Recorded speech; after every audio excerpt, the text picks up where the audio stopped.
नमस्कार, आपके साथ मैं हूं सबीना तामंग देशमुख। देश और दुनिया की हर बड़ी जरूरी खबर के साथ हम हाजिर हैं। नमस्कार, मैं हूं आपके साथ शालिनी कपूर तिवारी। बड़ी खबर जो कि पाकिस्तान से मिल रही है उसी के साथ शुरुआत करेंगे। इस वक्त की सबसे बड़ी खबर, इमरान खान को पाकिस्तानी सुप्रीम कोर्ट से राहत मिल चुकी है। तो बड़ी राहत यहां पर इमरान खान को मिली है। दरअसल साइफर केस में पाकिस्तान के सुप्रीम कोर्ट ने इमरान खान को जमानत यहां पर दी है। तो बड़ी खबर, इमरान खान को बेल मिली। हालांकि इमरान खान के ऊपर अलग अलग कई मामले हैं जिसमें सजा मुकर्रर की गई है, लेकिन अभी अपडेट जो हम आपको दे रहे हैं वो साइफर केस से जुड़ी हुई दे रहे हैं।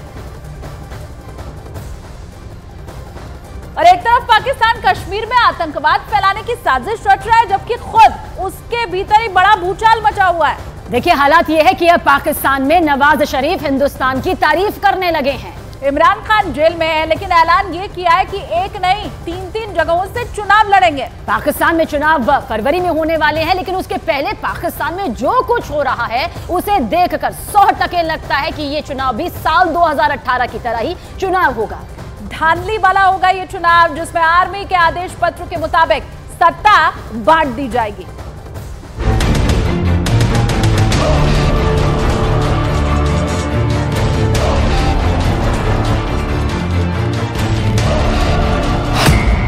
हिंदुस्तान नहीं, अफगानिस्तान नहीं, अमेरिका नहीं, संयुक्त राष्ट्र भी नहीं, पाकिस्तान की बदहाली का कारण पाकिस्तान खुद है।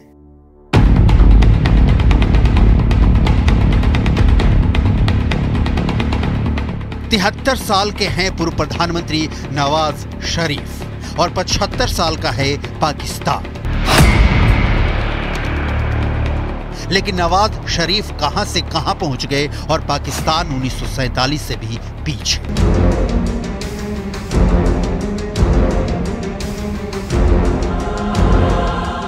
क्यों, कैसे, किसने लूट लिया पाकिस्तान? किसने तबाह किया पाकिस्तान को? सियासतदानों ने, अदालतों ने, हुक्मरानों ने। पूर्व प्रधानमंत्री नवाज शरीफ लौट आए हैं लंदन से।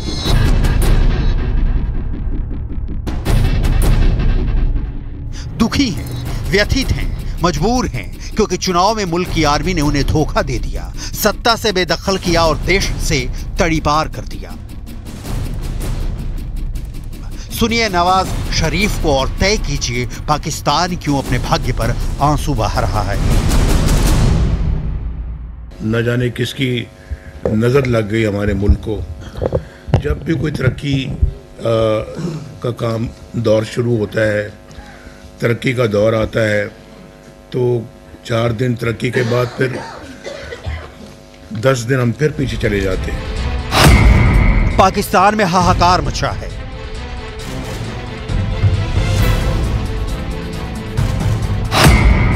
गली गली हंगामा पसरा है। इस्लामाबाद से रावलपिंडी तक कोहराम मचा है।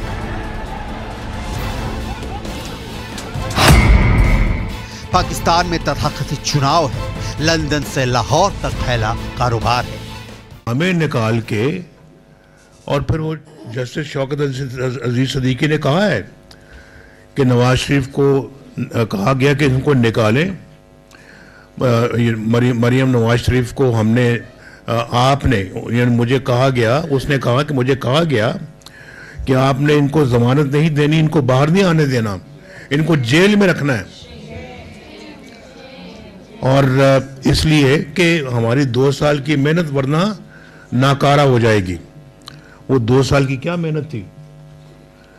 वो 2 साल की मेहनत आप जानते हैं कि उस एक ऐसे शख्स को लाना था इक़्तिदार में जिसके पल्ले कुछ भी नहीं था। यानी हमें निकालना था, उसको लाना था, ये एजेंडा था।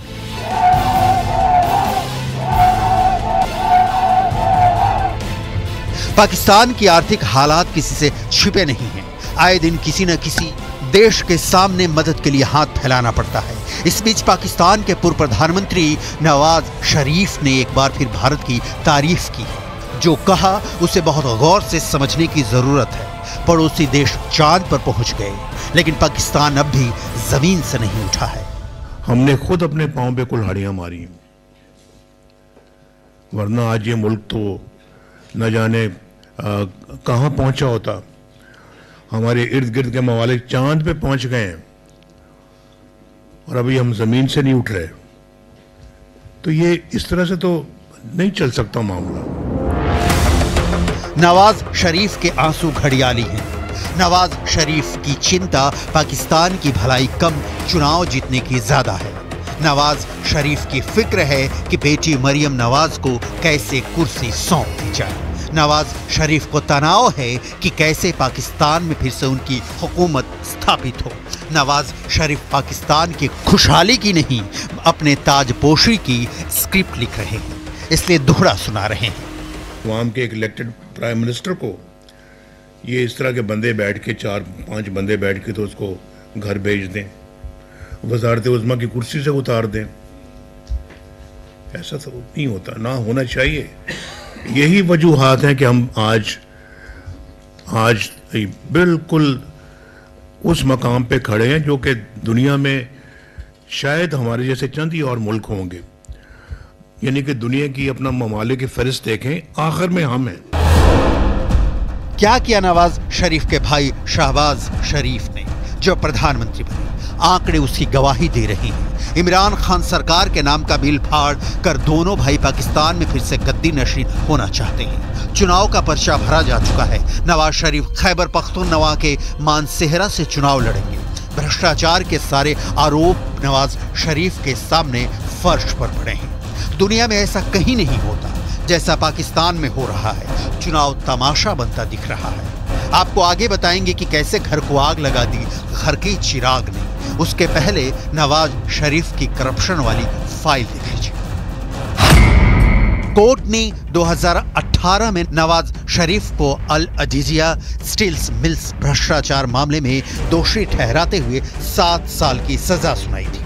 वहीं एवन फील्ड प्रॉपर्टी मामले में उन्हें 11 साल की सजा सुनाई गई थी और 80 करोड़ रुपए का जुर्माना लगाया गया था। 16 नवंबर 2019 को लाहौर हाई कोर्ट ने नवाज शरीफ की सजा सस्पेंड करते हुए उन्हें इलाज के लिए विदेश जाने की इजाजत दी थी। पूर्व प्रधानमंत्री साल 2019 में इलाज के लिए ब्रिटेन चले गए थे और पनामा रेफरेंसेस में अदालत की तरफ से दी गई 4 हफ्ते की अवधि के भीतर वापस नहीं आए थे। उसके बाद उनके खिलाफ गैर जमानती गिरफ्तारी वारंट जारी कर दिया गया था। उसने क्या मुल्क का भट्ठा बिठाया आके। ये महंगाई उसके आने के फौरन बाद शुरू हो गई। बिजली फौरन बाद महंगी हो गई। हर चीज जो है ना उसमें हर चीज लोगों की पहुंच से बाहर हो गई। ये सारा कुछ उसके दौर में हुआ है। हमारे दौर में तो लोग कह रहे थे कि ये बहुत अच्छा दौर चल रहा है, अगला इलेक्शन भी नवाज शरीफ जीतेगा।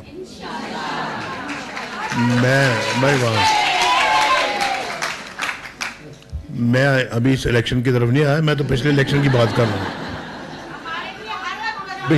पिछले इलेक्शनों की बात कर रहा हूँ।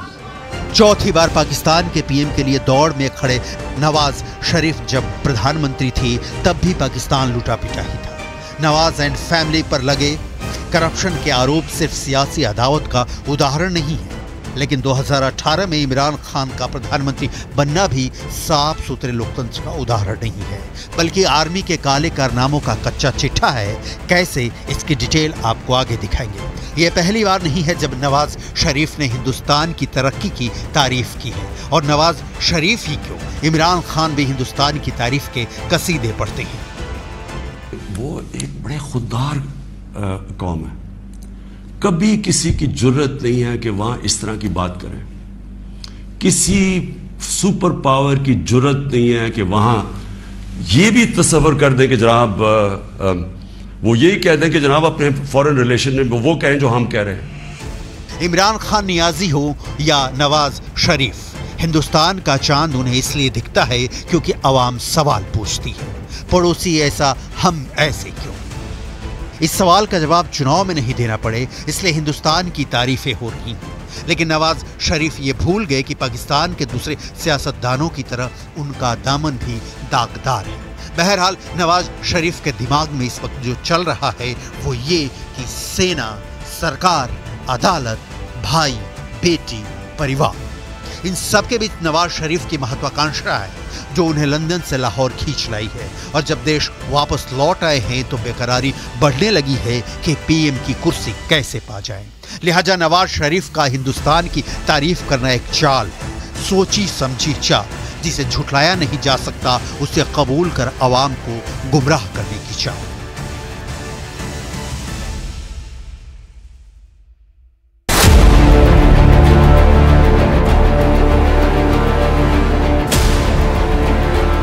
नवाज शरीफ ही नहीं, पाकिस्तान की सियासत में हिंदुस्तान केंद्रीय चरित्र होता है। उजड़ते पाकिस्तान के अवाम को बरगलाने की फिराक में सियासतदान हिंदुस्तान का नाम उछालते हैं, सीमा पार का राग अलापते हैं। लेकिन अब माहौल बदला बदला दिख रहा है तो नवाज शरीफ को याद आ रहा है हिंदुस्तान तो चांद पर पहुंच गया और उनका पाकिस्तान रसातल। पाकिस्तान की जो हालत है उसे बिल्कुल नए डेटा से समझने की कोशिश करते हैं। पाकिस्तान में लोग रोजी रोटी के लिए तरस रहे हैं, स्वास्थ्य सेवाओं का बुरा हाल। साप्ताहिक मुद्रास्फीति दर 14 दिसंबर को समाप्त सप्ताह में 6 महीने के उच्चतम स्तर 43% पर रही, जिस कारण महंगाई आउट ऑफ कंट्रोल हो चुकी है। 1600 कपड़ा फैक्ट्रियां बंद होने के कारण हजारों बेरोजगार हो गए। पाकिस्तान के निर्यात से होने वाली आमदनी में 60% हिस्सेदारी कपड़ों की है, लेकिन देश की कुल कपड़ा फैक्ट्रियों में से करीब 1/3 बंद हो गई हैं। हाल ही में पाकिस्तान को इंटरनेशनल मॉनेटरी फंड से एक बेल आउट पैकेज मिला है। ये 1958 के बाद पाकिस्तान को मिला 23वां बेल आउट पैकेज है। पाकिस्तान बेल आउट पैकेज के भरोसे ही जीता रहा है, लेकिन उस पर भी संकट आ जाता है। देश के सियासतदानों ने अपने स्वार्थ सिद्धि के लिए पूरे मुल्क को दांव पर लगा रखा है। करप्शन ने पूरी व्यवस्था को ले लिया है। लेकिन यहाँ पाकिस्तान की इकोनॉमी नहीं, पाकिस्तान के उन तथाकथित सुरमाओं का कच्चा चिट्ठा जिन्होंने पाकिस्तान को कहीं का नहीं छोड़ा। नवाज शरीफ हिंदुस्तान की तारीफ कर रहे हैं तो उसका कारण हिंदुस्तान की तरक्की देखकर खुश होना नहीं है, बल्कि इमरान सरकार को एक्सपोज करना है। यहाँ बहुत गौर से समझने की जरूरत है कि अब की बार भी पाकिस्तान में चुनाव सियासतदान और पार्टियां नहीं बल्कि आर्मी लड़ रही है, लड़वा रही है और सत्ता अपने मनमाफिक सियासतदान को देने के लिए साजिशें रच रही है। कैसे समझते हैं? इमरान खान तोशखाना केस में जेल में बंद है, लेकिन ऐलान किया है कि वो 3 जगहों से चुनाव लड़ेंगे। 2018 में इमरान खान सत्ता में आए तो ध्यान रखना चाहिए कि चुनाव के जरिए नहीं बल्कि चुनाव में धांधली के जरिए। सेना ने उनका साथ दिया और पूर्व आर्मी चीफ कमर जावेद बाजवा ने इमरान खान को प्रधानमंत्री बनवा दिया। लेकिन इसी बाजवा को जब इमरान खान ने एक्सटेंशन देने से इनकार किया तो इमरान को सत्ता से बेदखल कर दिया गया। सीन में आए शहबाज शरीफ और मरियम नवाज। चाचा भतीजी ने लंदन में बैठे नवाज शरीफ के लिए इस्लामाबाद वापसी की राहें आसान कर दी।